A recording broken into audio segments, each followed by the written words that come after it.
بسم اللہ الرحمن الرحیم۔ امام رازی رحمۃ اللہ علیہ مشہور بزرگ اور علم کلام کے ماہر گزرے ہیں، جنہوں نے تفسیر کبیر کے نام سے قرآن کریم کی مشہور تفسیر لکھی ہے۔ اس تفسیر میں صرف سورہ فاتحہ کی تفسیر 200 صفحات پر مشتمل ہے، اور اس تفسیر میں سورہ فاتحہ کی پہلی آیت الحمدللہ رب العالمین کی تفسیر کے تحت ایک واقعہ لکھا ہے کہ میں نے ایک بزرگ سے خود ان کا اپنا واقعہ سنا ہے۔ وہ بغداد میں رہتے تھے۔ وہ بزرگ فرماتے ہیں کہ ایک دن شام کو سیر کرنے کے لیے، گھومنے پھرنے کے لیے دریائے دجلہ کے کنارے کی طرف چلا گیا۔ جب میں دریائے دجلہ کے کنارے چلنے لگا تو میں نے دیکھا کہ میرے آگے ایک بچھو چلا جا رہا ہے۔ میرے دل میں خیال آیا کہ یہ بچھو بھی اللہ تبارک و تعالیٰ کی مخلوق ہے، اور ظاہر ہے کہ اللہ تبارک و تعالیٰ نے اس کو کسی نہ کسی حکمت اور مصلحت کے تحت ہی پیدا کیا ہے۔ اب اس وقت پتہ نہیں کہاں جا رہا ہے، ابھی اس وقت کہاں جا رہا ہے، اس کی منزل کیا ہے، وہاں جا کر کیا کرے گا۔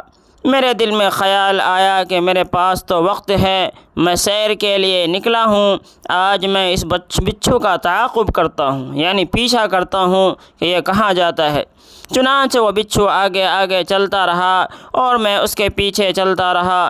چلتے چلتے اس نے پھر دریا کی طرف رخ کیا اور کنارے پر جا کر کھڑا ہو گیا۔ میں بھی قریب ہی کھڑا ہو گیا۔ تھوڑی دیر کے بعد میں نے دیکھا کہ دریا میں ایک کچھوا تیرتا ہوا آ رہا ہے۔ وہ کچھوا آ کر کنارے لگ گیا اور یہ بچھو چھلانگ لگا کر اس کی پشت پر، پیٹھ پر سوار ہو گیا۔ اس طرح اللہ تبارک و تعالیٰ نے دریا عبور کرنے کے لیے، دریا پار کرنے کے لیے کشتی بھیج دی۔ چنانچہ وہ کچھوا اس کو اپنی پیٹھ پر سوار کر کے روانہ ہو گیا۔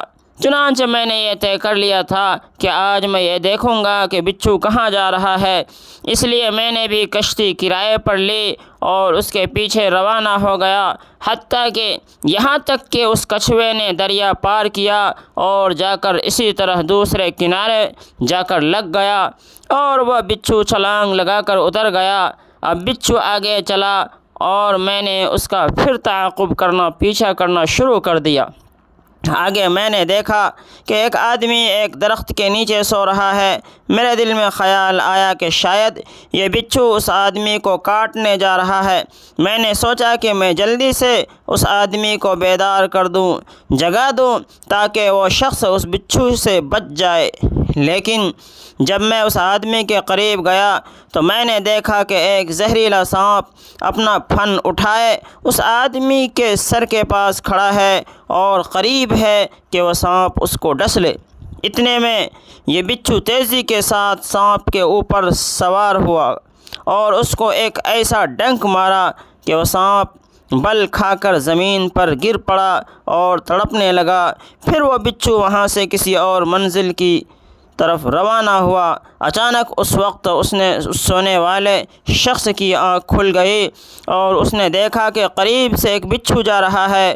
اس نے فوراً ایک پتھر اٹھا کر اس بچھو کو مارنے کے لیے دوڑا۔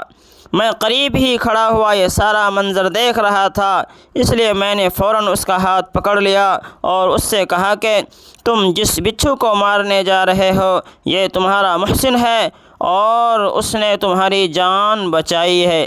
حقیقت یہ ہے کہ یہ سانپ جو یہاں پر مرا ہوا پڑا ہے تم پر حملہ کرنے والا تھا اور قریب تھا کہ ڈنک مار کر تمہیں موت کے گھاٹ اتار دے، لیکن اللہ تبارک و تعالیٰ نے بہت دور سے اس بچھو کو تمہاری جان بچانے کے لیے بھیجا ہے، اور اب تم اسی بچھو کو مارنے کی کوشش کر رہے ہو۔